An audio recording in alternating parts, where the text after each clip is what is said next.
Amazing. Good evening. Praise the name of the Lord Jesus this evening. I'm hoping you're well. I'm hoping you're well preserved of the Lord. This far, the Lord have been faithful. Welcome to another episode of Miles with God. My name is Faith Mwangi. And tonight, I am feeling blessed and really, favored of the Lord, even to be here, to be talking to you, to be bringing another beautiful story to you. Indeed, I can only say this is the night that the Lord has made, that we may be glad in it, that we may rejoice in it, that we may, celebrate the doings and the mercies of the Lord this far. Thank you so much for them that are already tuned in, them that are following us from Facebook. Karibuni sana, and thank you for giving yourself even to be part of what will be happening tonight. Them that are following us on our YouTube channel, thank you so much for even giving your time. And I want to believe that tonight you're not just tuned into a show, but you are there for an experience, a good experience, an experience of hope, an experience of revival, an experience to trust again in the Lord, because it is not just a show. We are not just here to share a story, but we are here to remind you again that Jesus liveth, Jesus cares about you, Jesus loves you, and He is the author and the finisher of your story. This is the home of hope. And I want to speak to someone tonight, them that are walking through this journey, and they are feeling like we want to quit the next minute, we want to give up the next minute. I'm here to speak to that soul. I am here to speak to that soul that is feeling like the journey is becoming way tougher, the journey is becoming way stiff. We are here because Miles with God, we remind you every single day that if at all it is the Lord who started that beautiful journey, He is still the same God who is going to bring you to the completion of it. Tonight I am joined by these amazing guests, and of course it's not his first time to be here, and it's not just a man, it's not just a guest. He is an embodiment of the grace of God. You see those people you look at and you feel like literally these have been the mercies and the grace of God. I'm talking of that kind of a person. And of course, I cannot wait. Of course, he have been here before and he gave us a bit of his story. And that is the reason, only because it was a bit. It is the reason we are having him back personally, because I never got enough. That moment when someone speaks of the journey that they get to walk with God, and you're like, oh my goodness, such people still exist in our time. Yeah, so tonight is going to be an amazing moment as we get to hear more and more of his journey with God. And of course, there is nobody who can say that it has always been smooth on them. And of course, what motivates us, it is to know that even when it was too tough, even when it was too hard, I am still alive, I'm still existing. God still had a meaning of me. And so for that reason, allow me to bring on board and introduce my guest tonight as he gets to tell us his name for them that have not interacted with him in our previous shows. And of course, I know and I'm so much persuaded that his story is going to revive your hope yet again. And so, karibu sana, Mr. Peter. Thank you so much. It is such a nice thing to have you in our show for the second time. It's my pleasure. Amazing. Maybe you can introduce yourself to our guests, to our viewers. So, hello, good friends. Peter is my name. Munyoki is my surname. More to that, I'm saved. I'm grateful. And here I am. I thank God for each mile that He has taken through with me. And I'm forever grateful. Amazing. Thank you so much. Maybe even before we start the show, maybe you can tell how does it feel so far this year for you? I would say this year started with a lot of suspension. Yeah. And a lot of hopes. And I've been waiting a lot for this moment, specifically what I'm doing now. So I've done Bachelor of Science in Nursing. I graduated last year. And all the way from last year to now, I've been waiting for internship. Wow. Which was done last week. And I joined one of the public institutions called Bagadi Hospital, Wow. Bagadi County Hospital, formerly known as Bagadi District Hospital. It's where I'm doing my practice, and it's all the moment I've been waiting since January. I knew this is the year, and I was like, "Kwani July haifiki?" I know. Yeah, but now you're here with us, so I would say, so far so good. I cannot cast the year until it ends. For me, it has given me more joy than sorrows. Of course, there have been some moments of ups and downs. Yeah. Where you feel like you've waited a lot, you really need to have something done, and those are the one of the my desperate moments, not knowing what to do next. But God has always come around, and I find myself, I'm here, I'm there, I'm doing this. This one doesn't work. Before I despair, I'm working on something else, and so on. And thank God. Amazing. That was fast forward. That is where we are. But before we get there, of course, you're coming from somewhere, and I thank God that even after you came here, we can still speak of a testimony. I didn't know that you're waiting for an intern. Literally, I didn't know, but I thank God that you have something to celebrate the Lord for. And of course, when you were here, we were sharing something, or rather, we were sharing a story of how you've grown, and you gave us a bit of how you've grown now, which it was not, that pleasing kind of a, upbringing, and it came to understanding that I'll not say you've grown in a normal family, like what we'll call a normal family, of course. One, because you grew in a children's home. And of course, that is, we cannot say that was your dream. Literally, that is not where you would have wanted. But I celebrate the Lord because tonight you'll be assisting someone, even to know that your destiny is not literally determined by where you're growing, the environment and all that thing, but literally by He who has designed your life. And of course, I want us to go back there, because we never got enough of that. Yeah, sure. Yeah, and maybe we can start with somewhere. You had shared with us how you got to Otugi Children's Home last time you were here, and you gave us the experience ya venye hata ulikuwa unaenda kuuza uji, and how you are even, sympathetic with the street children, literally without considering you are the poor among Yeah, the sure. poor, but you still found the need to give hope to these people. And of course, nataka tuanze hapo kwa children's home, probably because of he who was never in a position to follow us last time.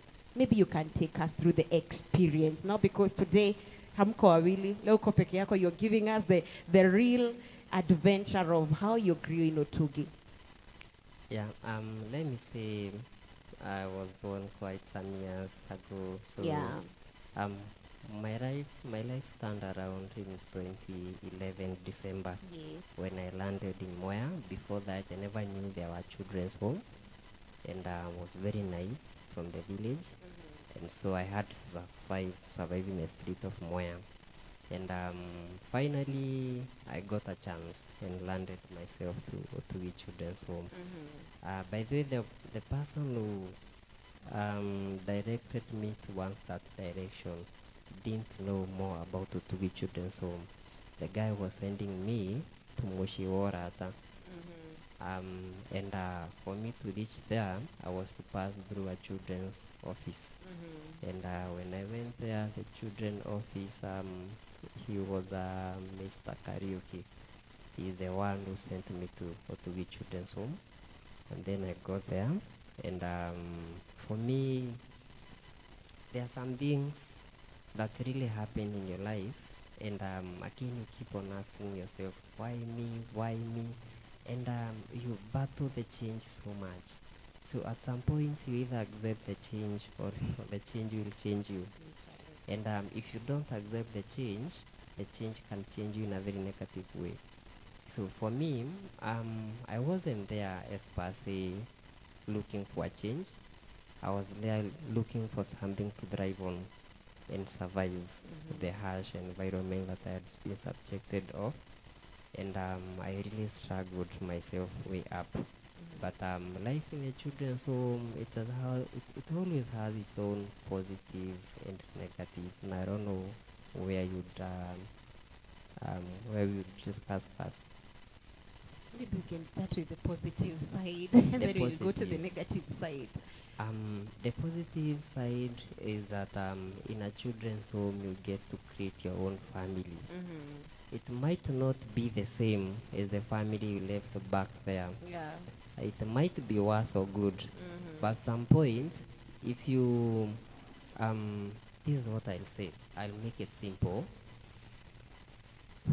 If you're born in Kenya, and you're raised in Kenya, and you belong to Kenya, and then you find yourself somewhere in Canada, surviving there. Yeah. Now you literally have no means of going back to Kenya. Finally, you will survive in Canada, and for the first few years, it will be tough for you. But you see, after a while, you create a home for yourself in Canada. Canada accepts you, and you start to drive. Now it becomes very hard to wish to come back to Kenya, not unless there's something that is holding you back to Kenya. Now, in children's home, you get there very young, confused, you battle depression, rejection from your family, and to some point, you create yourself a family. Brothers, sisters, those people are taking care of you. A point comes when it's your time to exit the children's home, and you feel like this is not the time to break the bond of the brothers, your fellow friends whom you made in the children's home. And the most positive about that family, they will always understand you from a point of view where you are and who you are. You see, so it becomes very easy to confine yourself in them. It becomes very easy to identify yourself with them. So at some point, it gives you identity and a purpose as well. Because eventually, like I said earlier, when I went to that children's home, Mutugi children's home, my aim was to eat, grow big, and get a job. My aim was not to do education. So even going back from class 7 to class 4, it wasn't an issue for me. As long as I'm having 3 meals a day, I'm okay.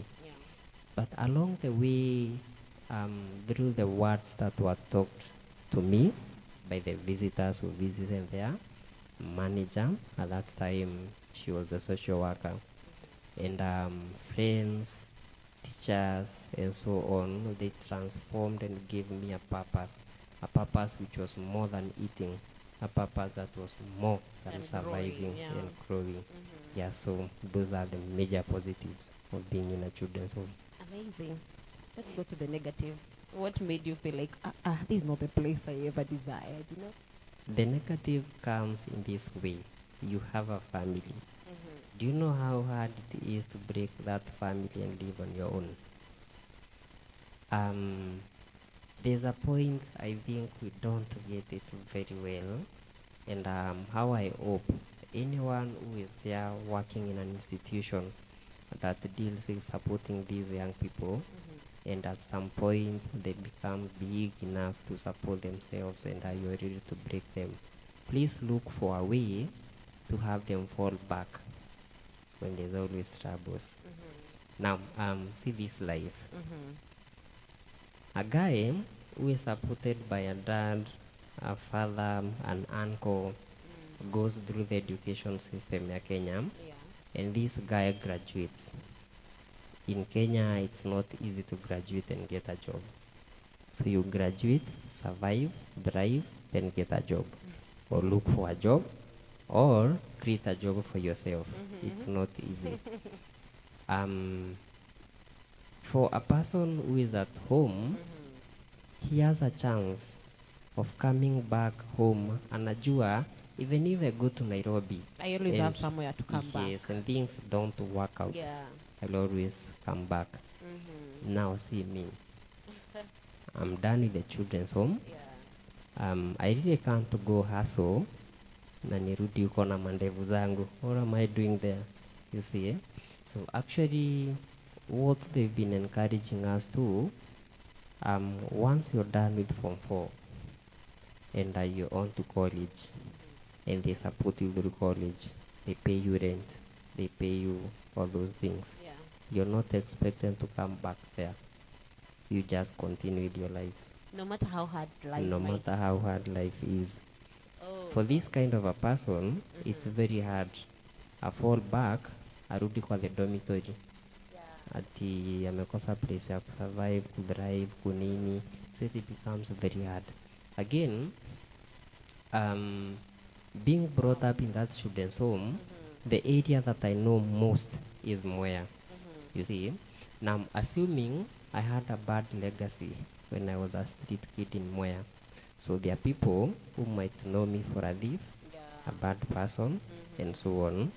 So if we meet, the person you will see is the person you used to see.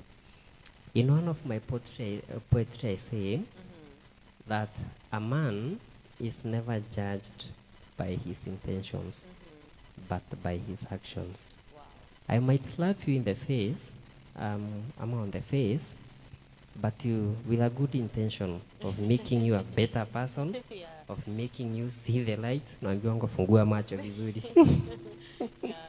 Especially in love scenarios, fungua macho vizuri uone akupendi. So I might slap you in the face with a good intention of making you see. But I'll see a natural. Yeah, but you see a person who can hurt you at will, a person who is violent at you, and a person who doesn't care. So you'll never see my intentions. Now, if you get this picture of a guy who used to molest people here, do a lot of thief work, and so on, and so on. So this means when you're coming back to the society, there are people who won't believe you've changed. It's just like how you see these people go through prison. After you've done your sentence and you've reformed, very few people will employ you if you have a history of prison. So they really don't believe you can change. And that's what you go through. And you can never come back from that. Yeah, so that's one of the most I want to negative go parts. somewhere. And of course, you've mentioned something, and allow me to pick from your negativity or the negative side of being or rather growing in children. And there is this story we have in the Bible, the prodigal son. And in as much as maybe he had experienced life, a time comes when you literally want to feel there are people around you. Because even after spending what he had, he still desired to go back to his father. But now there is you, a young man, who probably has no more assurance on his tomorrow, based on where he is coming from. But at a certain point, he feels like everything is breaking down. But unfortunately, in his mind, he knows there is nowhere to go back to. There is nobody to lean on. How does it feel, and how did you get over that? I'll start by saying this. Yeah. In a race, everyone has his own strength. Yeah. And your strength is your starting point. There's these two kind of people. I'll give a scenario out of home, then come back to home and answer your question. Yeah. We have two types of homes. There's home number one. You have a dad and a mom, and then they are not well off. So the father can support you, it's maybe to high school. And then there's another one. You have a mom, you have a dad, and they are well off. So they'll take you to the length. You see those dads that will do anything to fight cities. To make the lives of their babies. Yeah. Okay, yeah. So if you check these two people, at the end of the day, the first person will ask, Dad, nijenge wapi? Okay. The other one will be like, Dad, nijenge na nini? These are two people. Yeah. The first one, anauliza ajenge wapi. He literally doesn't have somewhere to build his house. But this one, he has. So in terms of strength, these are two different people. Yeah. Come back to home. In home, we came from different places. Sure. I hadn't consumed drugs as so much as others. And there are people who are more sober than everyone. There are people, in terms of thinking capacity and moral, they were not corrupt at all. So we've met together. It's just like a cell where they are murderers, you're with them. There are thieves who probably trespassed someone's home and they were mistaken for a thief. There's someone else never did, he's innocent. He never did anything, but people in one way or another, and they are there. Those are different kind of people. So in home, after you've landed, how you go through life in your children's home, in that children's home, determines where you fall after the children's home. there's this kind of a person will start judging himself and asking God, why can't I do better like he's doing? Why can't I go far like he's doing? As a result, you never concentrate on your present life, on the current life. You judge yourself until you fail in your present life, and then you make your future life miserable. Because at the end of the day, mtamaliza, and people attract favor depending on their liking behavior. If you can like someone, it means you can favor someone. And if God likes you, he favors you more. That's why he favored Abraham more than any others at that time, at the time of Abraham. So in terms of being a prodigal son and falling back, in the children's home you have many sons. Yeah. So I'll take out an example of Madam Shermin. She was there, so she was here, so you can relate with her. Madam Shelmi, she has 40 sons, and all of them are different in terms of behaviors, mannerism, how they're living, and everyone is special in his own way. Once you're done through that life, coming back there, how you lived there will determine whether you'll be accepted back or not. You see, whether it's genuine or not. Sometimes it becomes very hard to convince people. We say do not slam the door when you're leaving. So if you left in an honorable way, you were not honorable when you're leaving, do you think you'd be accepted back? So that part of prodigal son, sometimes it doesn't work in institutions. So it's all about what you're doing with your current life. So if you're there and you'd like at some point you'll go mess up and have someone to come back, please, whatever you're doing with your current life, let it be fruitful. And those fruits will fight for you in future. Now, let me be maybe a bit precise. Probably, let's not even look at the negative side of the prodigal son, but someone have once said that even the strong at some point fail, at some point become weak. And I want to believe at that time when you're being released, you're 18 maybe and above, and the children's home can no longer host you probably because you're of age anyway. Umetoka nje, probably you're hustling, probably you're in school or something, but in your mind, literally, I have nowhere to call home. Rather, I have nowhere to call. I have no father. I have literally, and you're not entitled to the fact that there is a manager there. There is a teacher there. It is now you doing your life because they have done all they could have done, probably. For you, has there ever been that kind of a situation when you felt like, I really need people around me, but again, in your mind, I cannot go back to the children's home? Because I'm asking that because there are people who have been drained to depression, not because someone could not have sorted them out, but kuna ile mind ya anyway, hata mzai don't care, they don't care, I have no one else to run to. But for you, how did you get through these particular, and how did you overcome them if they were there? Yeah, so to answer this, Yeah. I'll basically take you through my life after children's home. Yes, of course. We made a part with children's home when I was in campus the last semester. And I knew now this is the last month that I'm receiving Help pocket from money them. from them. This is the last month I'm receiving rent from them. Probably what they can offer me is transport to come back to Moya. So Because that was your Moya, decision, ama ni venye ulikuwa umeambiwa? it's my decision. Oh no, not my decision. That's what happens. Wow. Si unamaliza mtihani April and then you're done. They are done with you. Wow. You see? So children's home, it's not like a normal home where utamaliza your campus life alafu kujange And you kula still continue. ati Kiveri huko kingojea kutafuta kazi. Once you're done with campus life, they've done a lot for you. Yeah. And they don't leave you at 18. They leave you until you have a course for yourself. Now, after you have a course, it's up to you. Use that skill and put a plate of food on your table. Now, see this life. The last month I was in Coptic, and I did my attachment in Coptic, and I was in Nairobi.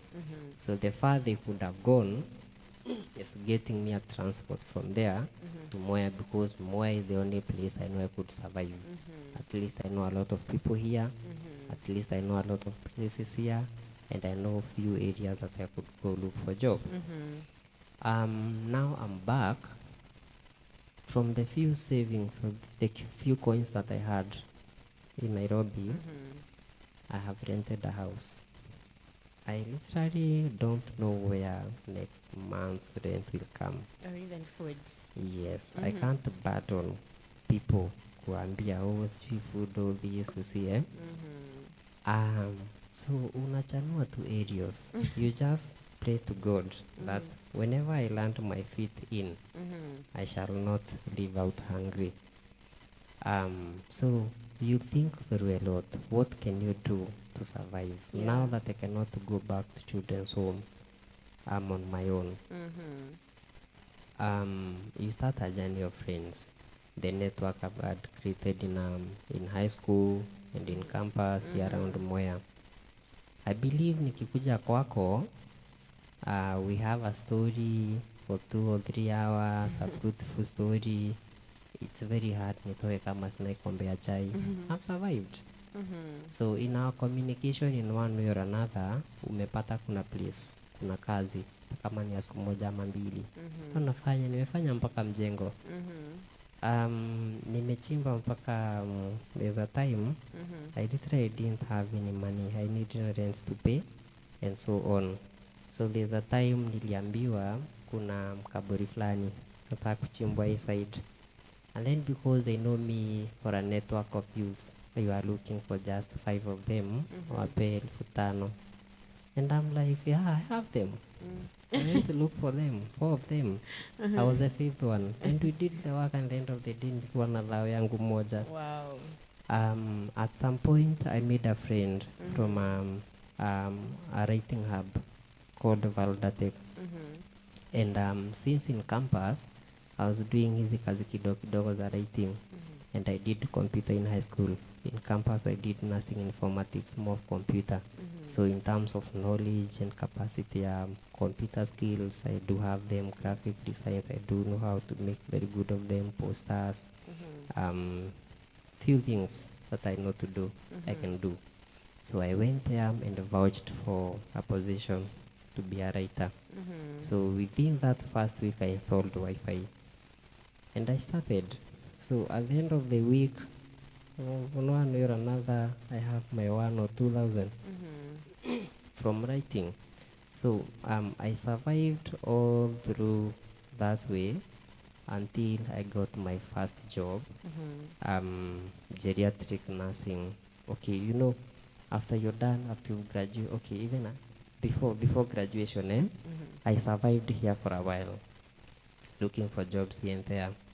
And I was lucky. One of the problem with this course of ours, you cannot get a job without a license. You cannot get a license without a 1-year experience for internship. And it's very hard to vouch for a work without a graduation certificate. So miraculously, I got a job, geriatric nursing in Kiserian. And I did it for a while, and at some point it promoted me. And it brought food on my table. And from there, I went for another medical camp to somewhere else. But how I used to get these gigs, I would do a lot of voluntary work. I could never believe that I can stay in a house from morning to evening doing nothing because I don't have a job or what. Mi nachomoka tu napika around. Very clean, naoga, nakuwa msafi, nachana nywele, and then nachomoka. Aimlessly, just going here, nikipata rafiki na msalimia 1 or 2 things pale, nikipata place wanafanya kitu, I just get in and volunteer myself. There's a camp somewhere, I vouch in, I volunteer. I've also volunteered in a Link hospital for a month, and so on. So all along those volunteers, voluntary works gave me networks, and that was I was feeding on after children's home. So I would speak to someone who is still there, and you're wondering what's your way out. Start your way out when you get in. A wise man said, after you start your retirement plan upon receiving your first salary. Yeah.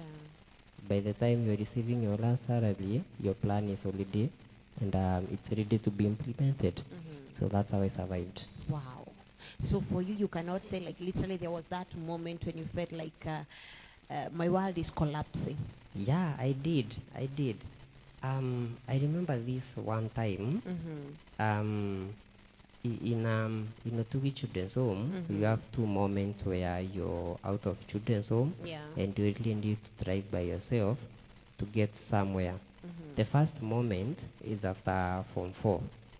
There's a period of almost a year from Form 4 to campus when you have to drive. They'll always accept you back there, but you're not comfortable staying with the little kids You feel because more of of a burden. not a burden. Do you know how hard it is to stick the rule of 6 to 6? Yeah. Like you're still in an institution, Yeah. but you have the You feel you're of age. freedom. Yeah, you feel you're of age to go out, and still have the freedom of you can go out and look for yourself. Yeah. So there's a point after Form 4, I had saved about 20,000 from my pocket money kuhaswa hapa na pale in high school. In high school, I used to be a businessman, by the way. I went to middle school, and they used to have a lot of meals. So in the morning, they used to have a loaf of bread. At tea time, a loaf of bread, a sausage, and they would alternate it with mayai. And at some point, I became a prefect. So prefects used to have double share. What am I going to do with double share? So I used to sell. So in a day, I could make one loaf of bread, 20 bob, smoky 20 bob. That's 14 a day. Okay. When there's day for mayai, I would make 20 in the morning and 10 bob. It's good business. Sometime I would feel I don't have appetite, Yeah. so I could make 80 bob. You see? Okay. So nikimaliza Form 4, I had my account, equity account. They had some cash. I used to do the ATM way. I go withdraw the ATM, deposit all my pocket money in there, go to school with no single cent, then come back with the drawing fare, and so on. That was amazing. So I had some few capitals after Form 4. So I went and looked for a house just next to Stadium, Manguru Stadium, and I started life there. And at some point, December ikiwa katikati, I found myself, okay, nishalipa rent, but seen a single thing in my pocket. Gas imeisha, food stuff hakuna, everything hakuna. I'm falling apart. I need work. I've not yet gotten a job. I'm surviving on my pocket money since then. I don't feel like this is the time to go to children's home. Going back to the village was not an option for me. And I almost snapped. And I remember that time I went back to the children's home. I didn't go with an idea of coming back. Nilienda tu kutembea. So nikatembea almost idhaa ya lunch hivi. So I had sometimes the children there playing here na pale. Venye na guest unachezesha mtoto ngojea sapa hivi. Sifanyangi. I was giving a scenario. I know you don't. I know you don't. But there's always a meme that goes around. Abuju buju, abuju buju. Ukingoja food. Unajua mtoto hawezi nyimwa. The problem has always been after buju umekula, you want to leave, but utaki kuone ni kama ulikuwa umekuja kukula. So taking more time to so I went there and we ate together with them. Yeah. And at the end of the day, I just came back. And through that week, it was the toughest week because that's the week I visited a lot of friends of mine. I would go this house this time, I visit, we talk one, two things, the other house, the other house. So I survived without a single meal in my house, just surviving outside. And through that surviving hivi, nilifika pahali I received a call. Hey, there's a certain job imetokea hivi Moranga wholesaler, and they need someone who can do merchandise and so on. And I got my first job, and from there I now survived through that with that job until I joined Daystar University. Actually, nearly quit the job and only joined Daystar University. And I would say God is grateful. Wow. Wow, wow. This is really amazing and I'm loving it. And it is really amazing that, you know, literally what I'm gathering from that is that your journey of faith haijaanza saa hizi. You know, in that particular moment when you feel like you're all alone in this world and you literally have nowhere to turn back to, but something tells you like a better tomorrow is on the way. Yeah, I would relate it with what there was a fellowship here before I joined. Yeah. Chungaji said it was about Timothy. His grandmother, no, Lois. mother was Eunice, And grandmother was Lois, yeah. and they taught him the way of God. Okay, I'm doing a book. I'm about chapter 3 now. I won't give more details about the book until I'm somewhere. And one of the scenario I'm giving in this book of mine, there's a day, I remember it was after the 207 fight. You remember the post-violence election, which went from 207 to 208. Now in 208, things had subsided. Nile time ya Kofi Annan Yeah. had done some few things, peaceful negotiation, and it was well. Now I was back there with my mom in the village. At that time, my mom was working in a primary school as ya kupika uji. They used to give her 30 shillings a day, if I'm not wrong, because in a monthly salary it was 300. By then, okay, 300 was quite not so bad money, but it wasn't good money at all. And there's this one day that I boosted, and I said, this is the day I cook ugali by myself. And at that time, the unga was very expensive. After that post-violence election, things hiked so much, and I knew kitu kama mafuta, we could queue kutafuta mafuta juu hata haikuwa inapatikana. And then, okay, the unga was quite expensive, but there were a lot of greens in the area because of the rain. Yeah. So you would buy unga and then do it with greens. And then my elder sister divided the roles for us. My elder sister in most of the cases was like our mom, because most of the time mom went long distance looking for food, and sometimes we would stay even 3 days. I remember this scenario up to now. My mom had done a lot in terms of education. She valued education so much. I remember she came from Embu, a place called Don Bosco, somewhere in Mazaero, on foot to Gitaraka Girls, which is on your way to Makutano. On foot, akiletea sistangu 200 ndio apate fare ya kurudi kesho. Wow. That was my mom. Wow. Now this particular day, I wanted to do gali. And because my sister could not trust me to gali, she shared the roles. And wewe osha vyombo, wewe katakata nyeni na upike nini, so tupike ugali. So we did ugali with her. And then I was very proud of my ugali. And I served a plate of ugali with the pigweeds. Na nikaamua nipeleke mom. It was on a Sunday afternoon after church. So when I went there, I found my mom kneeling on a leso and crying. Yeah. In my life, I didn't know adults cry. So I was like, why is my mom crying? Yeah.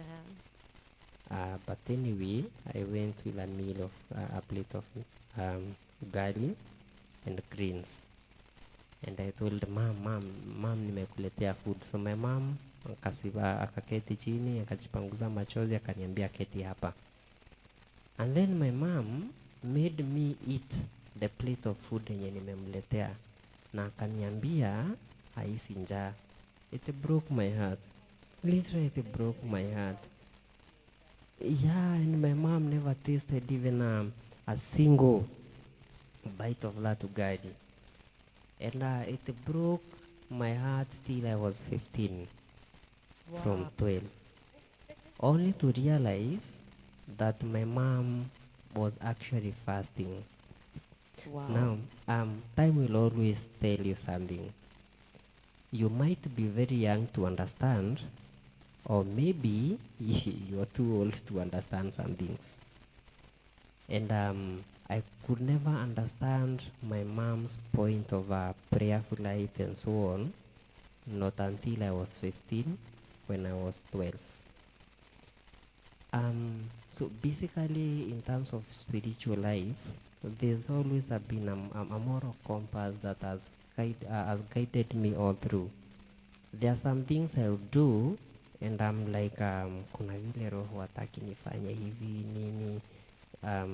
At some point, I would feel, no, this is not the right way. This is not what I should do. And I would say that was what was guiding me all through. I remember I did my first sermon in Sunday school, and my mom used to encourage me. My mom walked with me through spiritual life. My dad, when I was being born, my dad was an apostle in the apostolic church. I would say at that time it was more of a church elder, but he snapped along the way and became a very bad drunkard, and he died a drunkard. Sorry to say that. I don't blame him. It's so unfortunate, but he always did his best to make sure some things were correct in some ways. So yeah, that's why I never say why me. I always thank God. Thank you, God, because it is me. Yeah, that's where my moral compass began. Us through your campus life. How was it? How I would say I would trace my campus life from class 4. In class 4, I reflected on a scenario that mom went through. So mom had okay, mom's health has been a challenge. Now it's better, but back by then, she was admitted so many times in Embu General, and this particular day, he was sent for a referral in Karira Mission Hospital, and it's where his surgery began. And when I was in class 4, because we had a lot of challenges with that surgery, I'll talk about later. First of all, I'll answer your question. There's this one surgeon that was only there on that particular day of the month. If he doesn't do this surgery hiyo mwezi, kupatikana tena next month. And so ndo ufanye hiyo surgery, it needed a deposit of kind amount of money.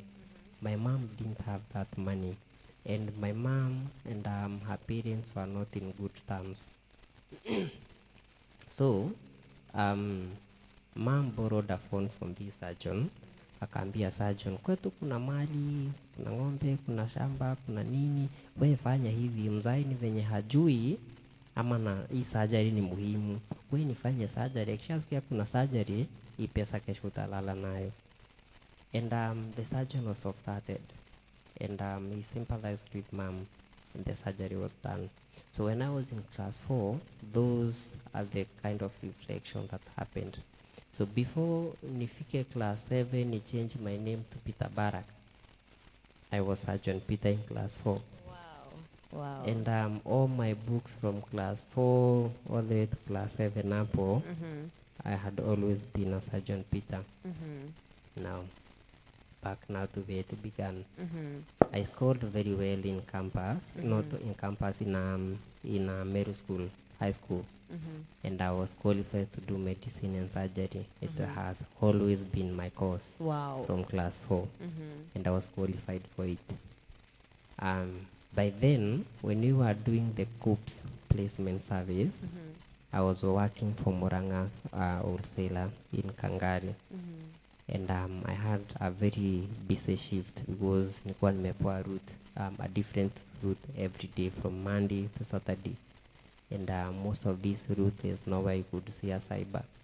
But where I was staying, there was a cyber guy in that Kangari town. And I went on this Saturday, and it was Saturday, and then the portal closes on Monday.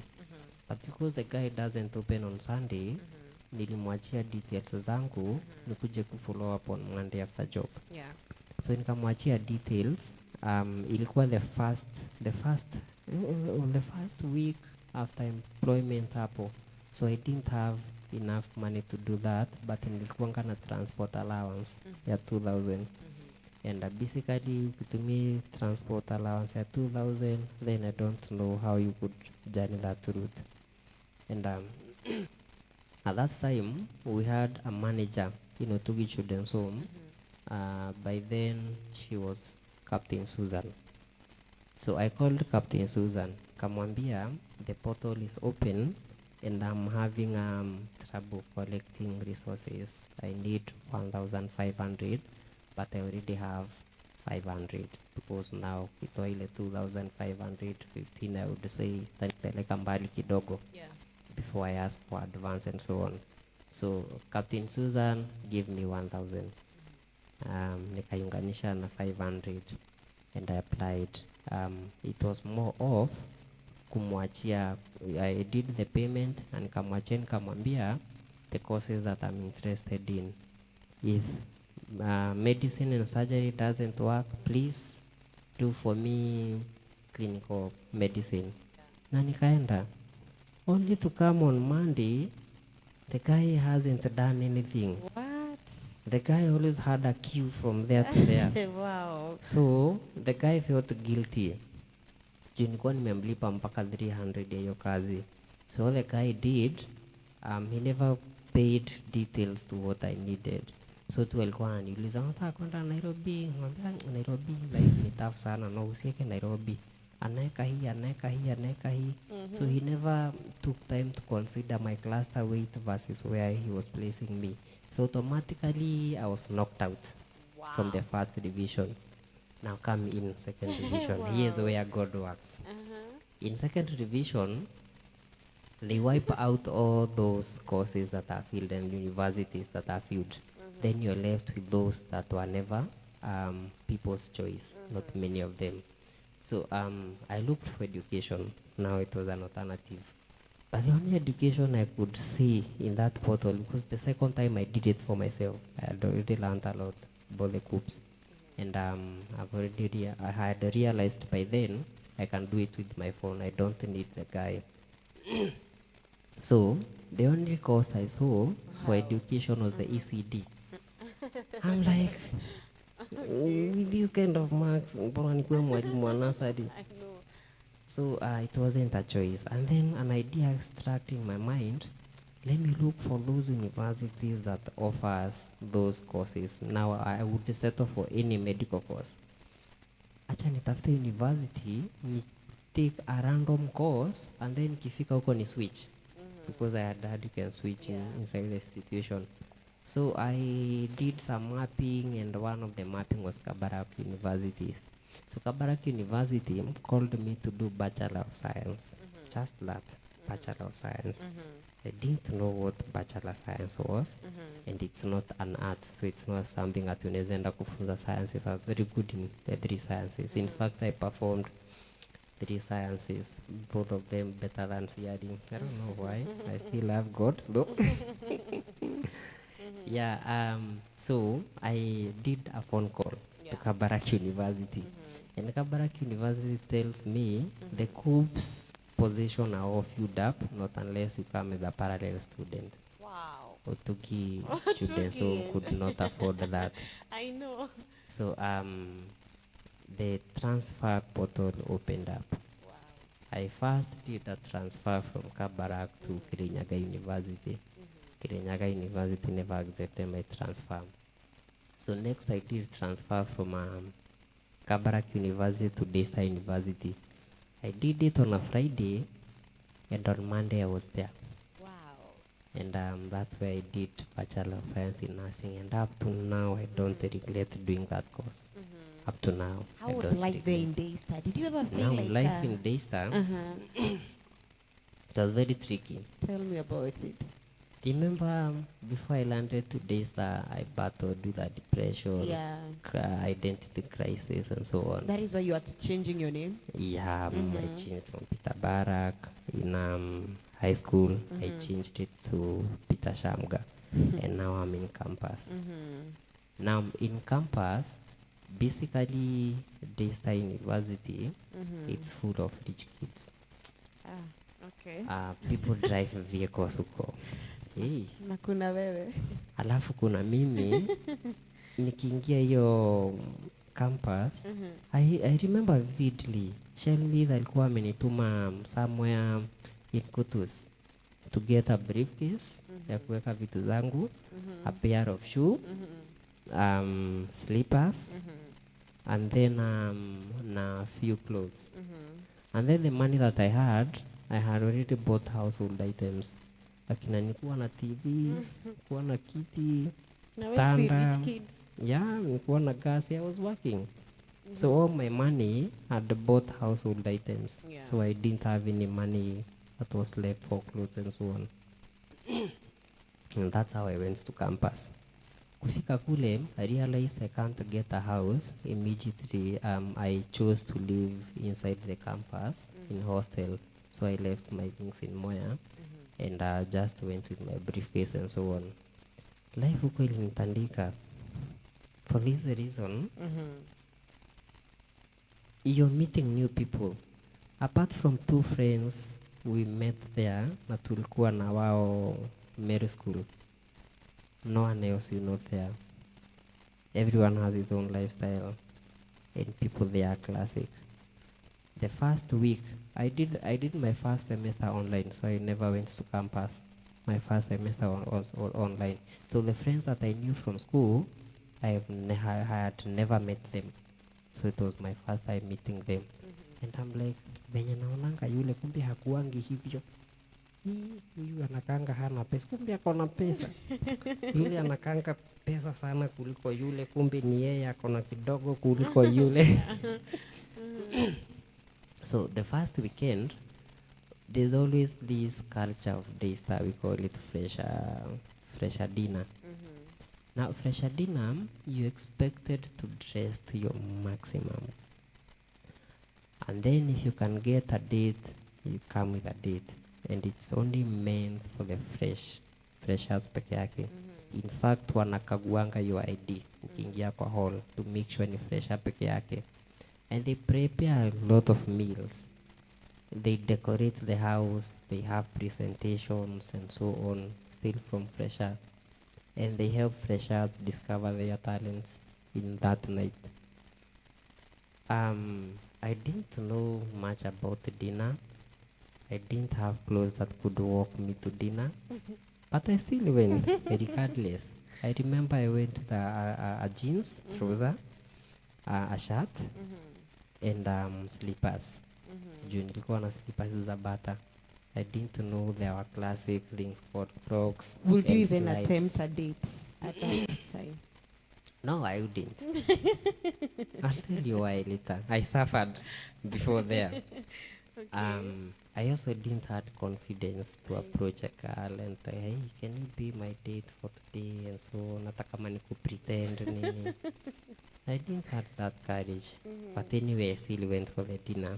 It was very curious. And from that dinner, it's when I had the passion of doing sounds and projection. So since then, I did sounds and projection at the Daystar University for 4 years. Kutoka kwa nitoka na skill moja hatari sana. Wow.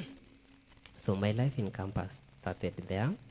I became timid from that first weekend. And then I was like, how do I merge in and fit these people? I know. I had a friend. You remember I mentioned two friends from middle school where we were. Yeah. One of them is Harmony Kimathi. Mm-hmm. Harmony Mishovo is the surname, knew me, understood me, and knew I was from children's home. But Liz was a kind of a friend, si mtu wa midomo nini ile bro code iko, we were friends and we were sharing the same hostel and so on. So the guy kept pushing me to limits. When there are events, when there was what, the guy would insist booking a seat for me and joining those events and so on. So that's where my journey began. It wasn't easy. And then because I wanted to merge into people, I at some point I started changing my identity again from Shamka to something else. So that's when I started a name called Nyox. By then, I was still doing poetry. So after I changed my name to Nyox, and the name spread the whole of the school. Everywhere I would go Nyox. And then by virtue of me joining Sounds and Projection, which was the DCF ministry, it's more of a Christian union. In all the chapels, everyone could see me there, Nini. So by the virtue, almost more than 70% of the school. Literally, this is a school where you see a new face every day for the 4 years. So it will be hard to master one. Yeah. So most of the people knew me as Nyox. They don't know my name, just Peter Nyox. And then the fact that I was doing poetry, I used to perform my poems during those services, the church service. At one point, I was given a chance to perform one of my poems in one of the chapel where VC was there, and almost over 90% of the school was there. And those are the kind of the scenario which kept pushing me and telling me, no, you need to work on your identity. At some point, when I did poem, my poem was full of jokes, and the jokes was a way to blend in, to hide myself from the pain that I had gone through, the pain that I go, and portray myself as a sanguine, someone who can make jokes and get fun in midst of the situations, whatever it is, whether fun or sad or what. I did that poem, and then Kamaliza, I don't know why people call me Nyox, but anyway, I'm still Nyox and so on. It was more of a joke. The whole of the congregation laughed, and then VC, after alisimama kuongea, akaniita hapa juu. Na akasema, from today, huyu hataitwa Nyox. What's your name again? And I hope you won't say So Nyox that's this the time. day. That's the day that the university knew my second name. Actually, my surname was Munyoki, so ukifanya hivi inakuwa Nyox. Nyox bado itatoka. Yeah, and that's when I started molding back my name and gaining my identity and seeing through what I can do, how far I can go, and how I needed to trust myself in the university. Nevertheless, the university nimechapwa character development hapa na pale. Some of them are painful. Maybe you can give us a piece of. Others I just look at them and laugh at myself. Now, Especially hapo pa kusota, in literally everybody is rich there. hapo pa kusota ni sana. Now see this scenario. I remember one day, my phone ilikuwa inazima. My phone, okay, I had my first phone I bought it in Form 2 after doing those businesses and so on. And then we were not allowed to stay with phones in the children's home. So I would leave my phone somewhere and go to children's home, when I'm going to relatives or friends or nini, I would pick my phone. So when I was joining work at Moranga, my phone was dying.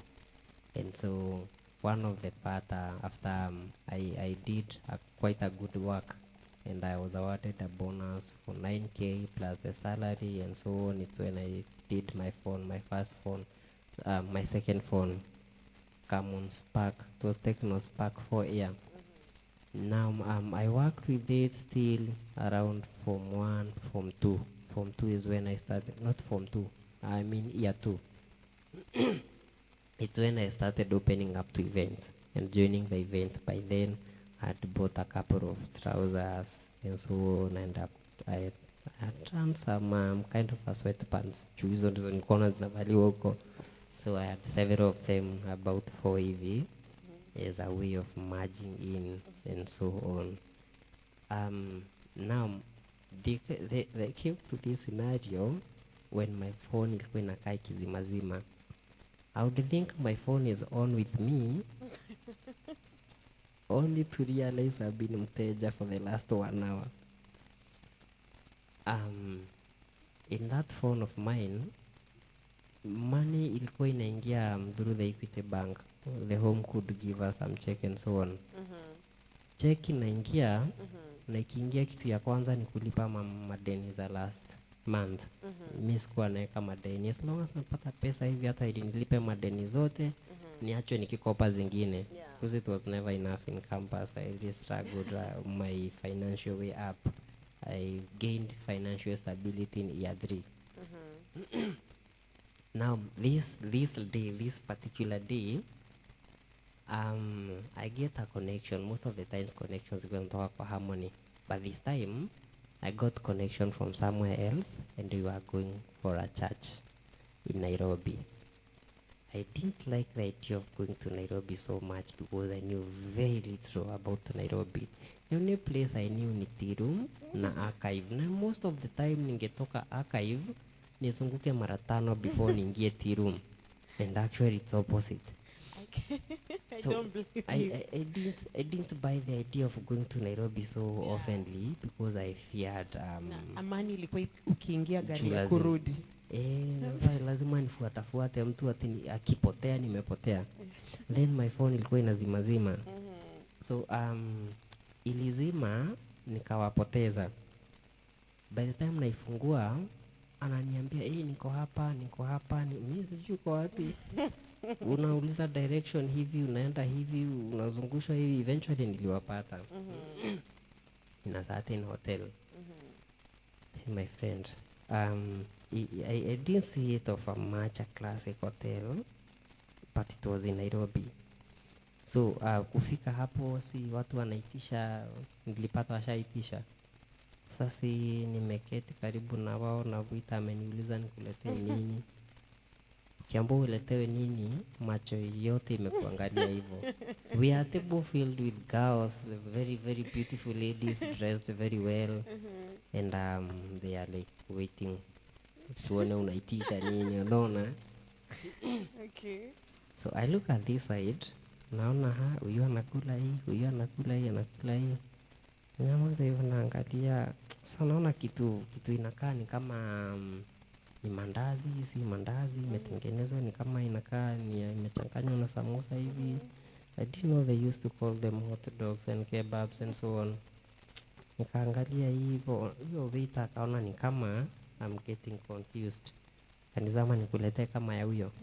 Sema, you've saved my day, niletee kama hiyo. The waiter goes on, brings the plate of food and cup of tea yenye unaleteanga, unaweka majani na koroga. Na kaenda.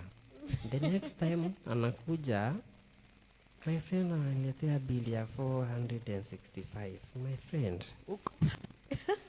465 na mwezi ni kuisha inaisha. 465 natoa wapi? Kwa mfuko najua hii simu ikifunguka iko na mbia ngapi? 300. Na ninajua inaweza funguka na ilipe hiyo 300. Lakini ndo ifike 400, hata makuku wanafuliza. Haikuwa. So ndo ifike 465 I thought it alafu nikaambia Harmony kidogo, hii simu yangu imezima, naona ni kama shida ni battery. Fanya hivi ni sort, nitakurudishia tukifi. And Harmony akanisort. Na tukifika kwa room ndo anambia my friend, huku ni sort juu niko nazo, acha nikutumie dhiliso.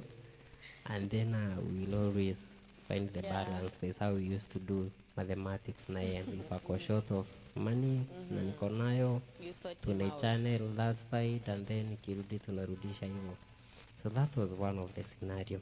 And since then, whenever we went for an occasion and there was food presented to us or a menu, I used to check menu this way, from the price to this side. Okay. I would say that one of them. The other one was this one. You're in a campus where people are driving, where people are talking about vehicles, about brands, talking about rich things and stuff. I really remember getting to a point where I came across a neighbor in the neighborhood. I used to live at different hostel. This neighbor alikuwa anatetesha mzazi, this month hujanitumia, umechelewa kutuma capitation and so on. Kusikiza story, this guy has a vehicle. After his dad bought a new vehicle, yenye alikuwa nayo alipea mama yake. Then mama yake yenye alikuwa nayo akapewa yeye. And then anatumia kwa pocket money ya 20,000 per month na fueling ya 15,000 per month. Na wewe yani ya hot dog inakosa. Hi, my friend. So I'm like, are you serious? Si hata uamue do you know alikuwa anaishi wapi? Anaishi hapa. This is the hostel, because hostel za nje. This is the hostel, ilikuwa na swimming pool. And then after the hostel, the university iko Kenya Power. Na naendanga na gari ya sukuli. I'm like, oh really? Okay. So now I remember this time I went to the school cafeteria. At that time gas yetu ilishanga. We were cohabiting with Harmony. Gas yetu imeisha, and so ni siku ya mtu kujisol siku 2-3 hivi before now pate pesa ya gas. Mostly sometimes refill ama ni refill, if niko na enough money na refill, and then tunaeka kwa hesabu ya mwezi. Pesa zake zikikuja anarudisha zangu zenye nusu ama if ni time yake tunafanya vice versa, ana refill mwezi kisha na msort. Na this time imeshia pahali yeye hana do na mimi sina do. Sometimes alikuwa na situation awkward juu unapata aliitisha pesa jana na akaitisha pesa kama 10,000 na kitu za kukria alias za shule, alafu na few shopping, tukafanya hiyo shopping, alafu gas ikaisha leo. So basically yeye kurudi aitishe mzazi more money. Yeah, so okay, wanapea mzazi time accommodate and so on. So it's these 3 days za kujipea kutafuta pesa ya gas. Nimeishiwa pesa nilikuwa nayo, nilikula kwa hoteli jana na juzi. Nimefika kwa cafeteria shule. Cafeteria shule, the cheapest food was 120. Basically madondo na chapati. Kieka mchele inafika 130, 150 hivi, unaona. So I'm here. I literally know no one in the kitchen. I knew in some ways there's how you can maneuver the kitchen and get food for free. And then unaangalia wenye wale student of kitchen, none of them that you know on a personal level, wati tongea naye vizuri and so on. So I went and took a seat kwa DH huko nyuma. DH zako zilikuwa zinawekwa ina it's kind of a loud table, or sometimes napata ni coach hapa na coach hapa, and then dining table katikati. chukua kule nyuma uko against wenye wanaserve kule, and then you can see the television where you are. Yeah. And I stayed there for more than 40 minutes. Wanaingia wakipanga line na system, wana clock in, wanaweka thumbs zao, wanaserve, wanatoka.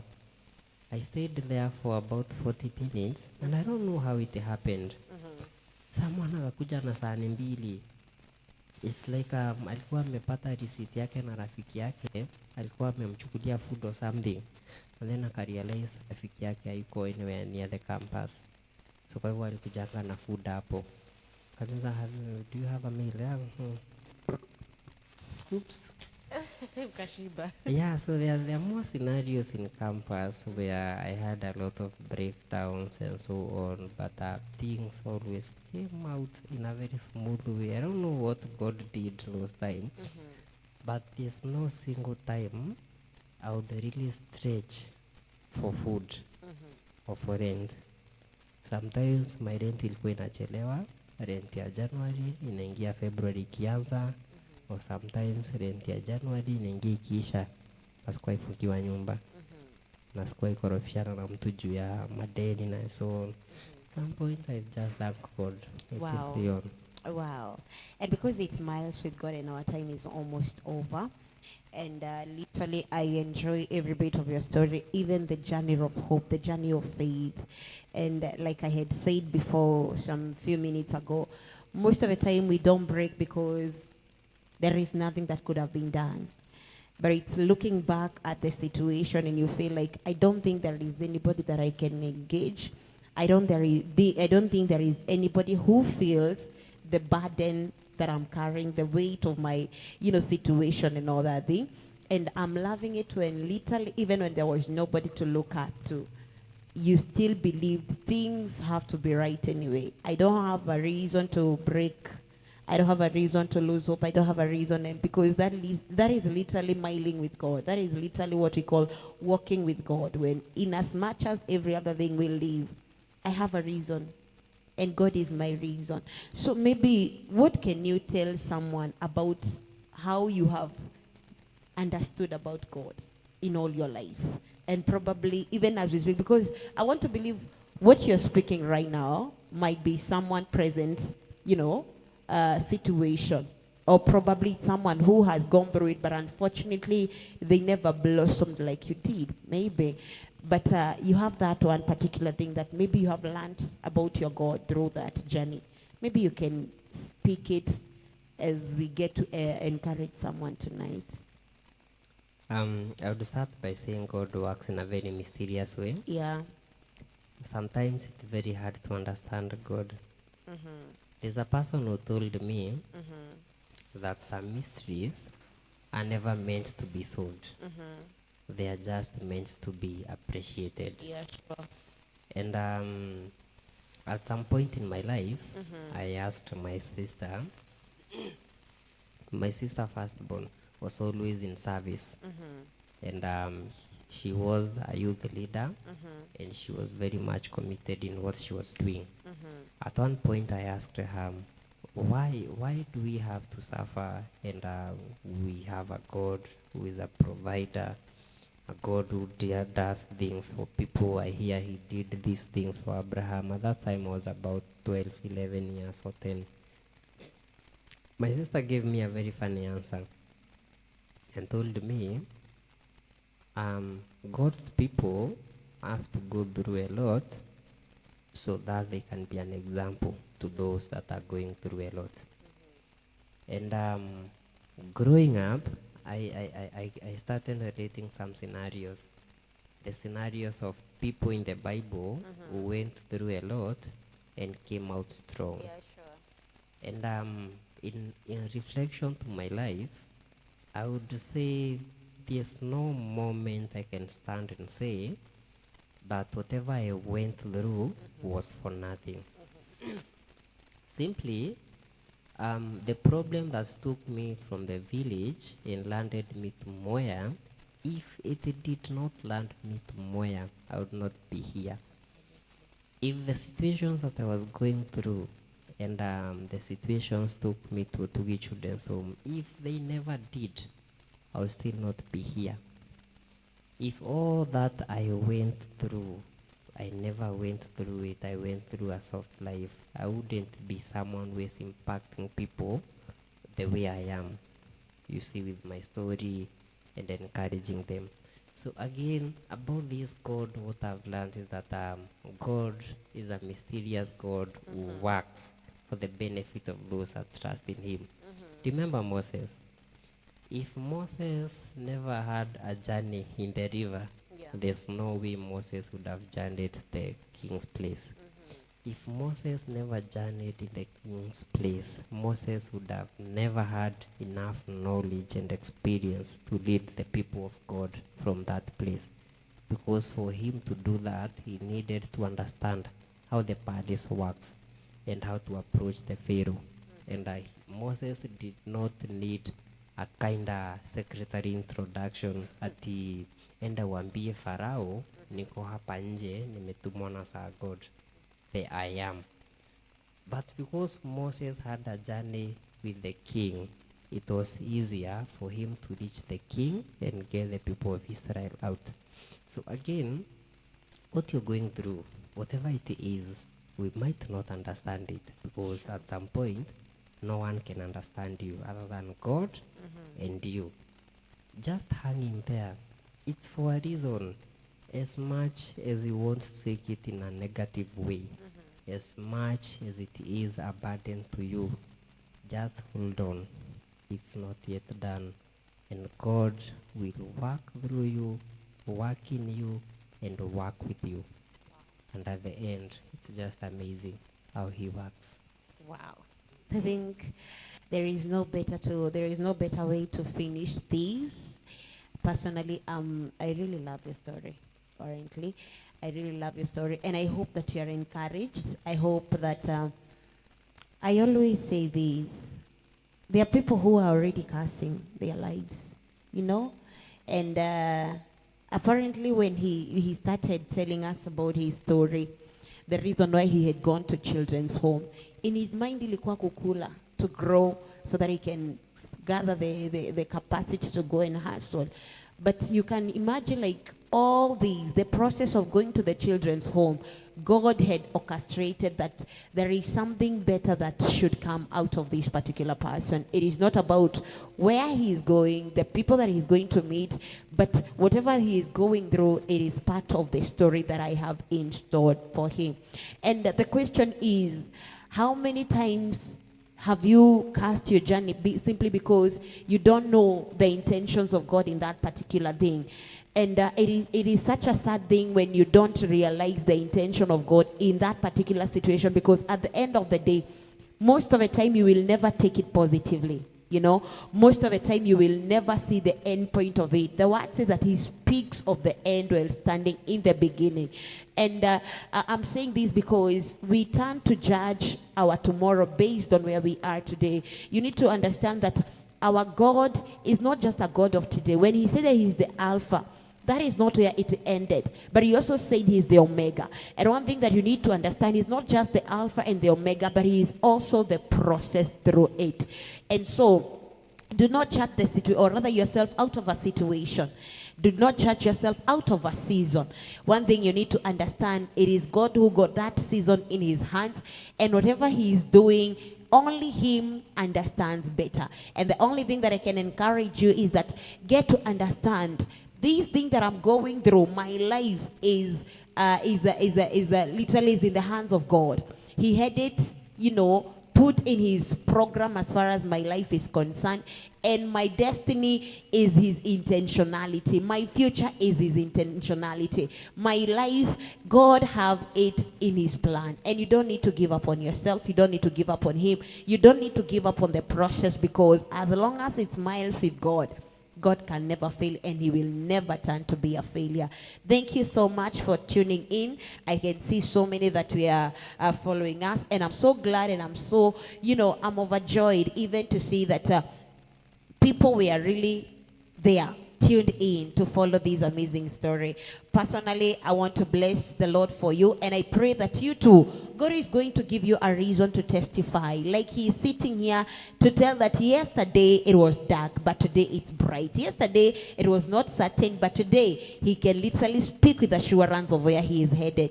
I also pray that will be your story, because God is not a God of tuambianga sio Mungu tu, si hananga mapendeleo. You know, hananga mapendeleo. He's a God of all, and at the end of the day, be assured you too, you mean a lot to him, and as long as you believe and trust in him, he will never forsake you. May God bless you. It was such a beautiful time even to share this moment with you, and I want to believe you are blessed. I want to believe you have a better hope for tomorrow. I want to believe that we are still waiting on the Lord, and we have no reason to give up. Thank you so much, them that you are following us both on YouTube, our YouTube channel, and also our Facebook channel. It has been a blessing. I was your host, Faith Mwangi. Till we meet again on Monday, same time, same place, for a better, bigger, and of course, impactful story. I want to promise you next time will always be bigger and better. And of course, I'm looking forward even to have another adventure with you come next week. May you have a good night. May you have a prosperous week. And may you have a beautiful time, even as we hope on the Lord more and more. Have a beautiful night, and God bless you.